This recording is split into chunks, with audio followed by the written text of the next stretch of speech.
Madame Hidalgo, la maire de Paris, qui critique constamment la Russie. Bah là, je vais vous mettre une vidéo et j'espère qu'elle pourra la regarder parce qu'elle devrait en prendre exemple. Regardez juste la différence entre Paris et Moscou et vous allez comprendre. Je m'apprête à prendre le métro, chose que je ne fais jamais en France. Et là, vous allez voir à quel point c'est un musée à ciel ouvert. On va aller en bas, je vais vous montrer tout ça. Je pense que beaucoup d'entre vous seront surpris. On est dans le métro et on pourrait croire à la limite que c'est un musée, un resto, un musée.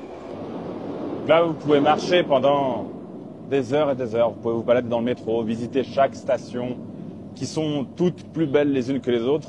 Et je peux vous garantir que vous n'allez jamais entendre quelqu'un gueuler un truc, ou un mec en train de faire un tag, ou un rat courir par terre, ou une peau de banane. Regardez le sol. Regardez comment c'est propre. C'est d'une propreté absolue. Et c'est juste plaisant d'être ici.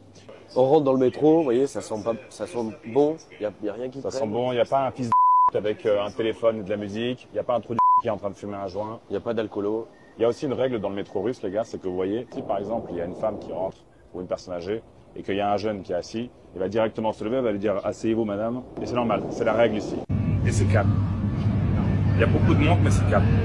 Et là, regardez, il n'y a pas un seul mec qui est assis. J'ai remarqué aussi que t'as personne qui vient mendier.